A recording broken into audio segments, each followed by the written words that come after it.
Le monde se caractérise par une multitude de langues, environ 6000, mais seule une douzaine dispose d'un rayonnement international avec des millions de locuteurs. Elles ont été les outils dans la domination coloniale en Afrique par exemple, avec le français et l'anglais. La langue de l'occupant était la langue officielle dans les colonies, celle des administrations, notamment, et donc celle de la domination. Cet héritage colonial se retrouve encore aujourd'hui dans les pays anciennement colonisés, en Afrique francophone par exemple. On peut le voir sur cette carte, avec en particulier la présence de la langue française en bleu. Aujourd'hui, les langues sont des vecteurs ou des outils du soft power des États. Les États-Unis, le Royaume-Uni, la France ou encore plus récemment la Chine s'appuient sur la diffusion de leur langue pour exercer leur influence dans le monde. Depuis longtemps, Français et Britanniques ont constitué un réseau mondial de centres culturels et linguistiques, le British Council pour les Anglais ou les Alliances françaises pour le français. Ceci afin de diffuser leur culture et nouer des liens avec d'autres pays. La Chine mène une vaste politique de diffusion de sa langue avec les instituts Confucius dans une trentaine de pays. Ces instituts diffusent la culture et les valeurs chinoises, ce qui marque bien la volonté du pays de développer son soft power. Enfin, la Chine peut compter sur une vaste diaspora, comme un des outils de son influence. Une diaspora est une population dispersée dans le monde, mais qui garde un lien avec son pays d'origine. La diaspora chinoise compte environ 45 millions de personnes dans le monde. Elle sert la puissance chinoise en valorisant la culture du pays, le carnaval par exemple, ou la gastronomie.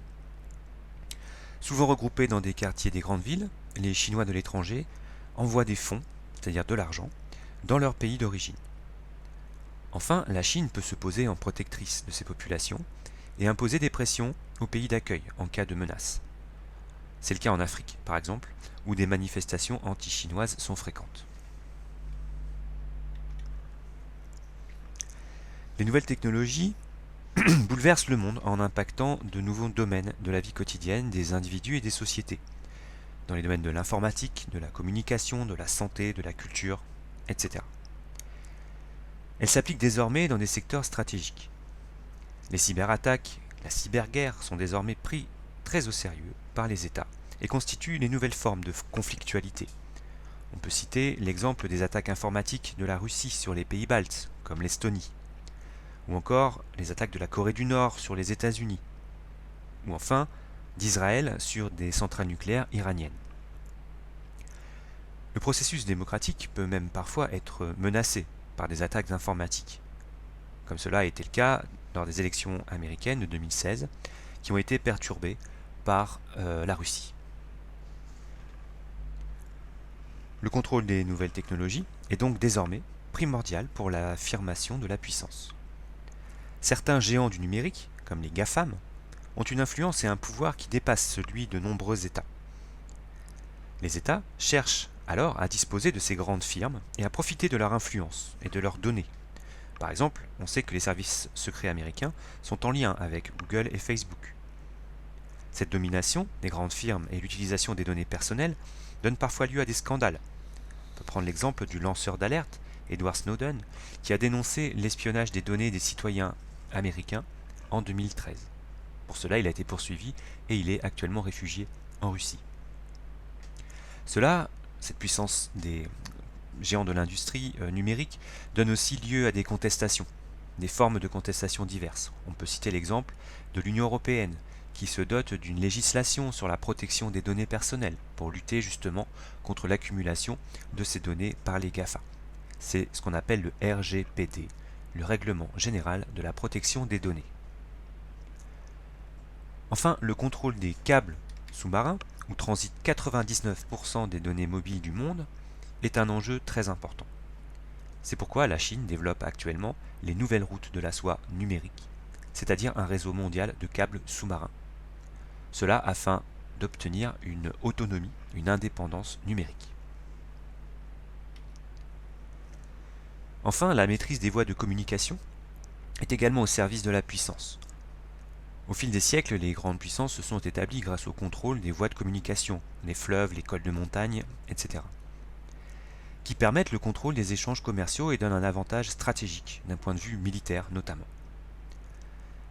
Par exemple, les puissances commerciales européennes et les États-Unis se sont assurés le contrôle des canaux de Suez et de Panama, qui contrôlent le commerce mondial.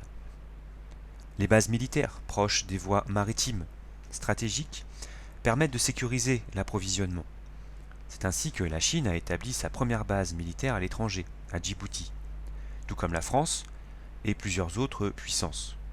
Ceci afin de surveiller l'accès au canal de Suez, qui se situe donc au nord de la mer Rouge. Les enjeux géopolitiques au XXIe siècle sont considérables au sujet de la maîtrise des voies de communication. Les investissements se multiplient, les ports, les autoroutes, les réseaux numériques. Le changement climatique permet l'ouverture de nouvelles routes maritimes dans l'océan Arctique par exemple. Cet enjeu est particulièrement important pour la Russie, qui pourrait maîtriser à moyen terme de grandes routes commerciales entre l'Asie et l'Europe. D'autre part, avec son projet de nouvelle route de la soie, la Chine ambitionne de mettre le monde en réseau et d'affirmer son statut de première puissance commerciale planétaire. Ce projet a un triple objectif: consolider l'unité du pays, lier de nouvelles alliances à travers la planète et sécuriser les approvisionnements. Ce grand projet suscite cependant de nombreuses réactions hostiles à travers le monde. En conclusion, on peut donc dire que les formes indirectes de la puissance sont aujourd'hui importantes dans l'affirmation de l'influence des États. Avec la mondialisation économique et culturelle, le soft power passe par la langue, la culture, la maîtrise de l'information et des réseaux de communication.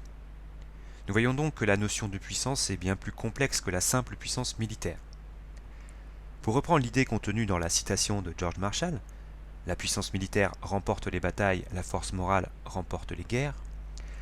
On peut dire que la puissance militaire sert bien sûr à remporter les batailles sur le court terme, mais la puissance d'un pays ne s'affirme dans le temps que s'il peut également imposer ses valeurs et son modèle dans le monde.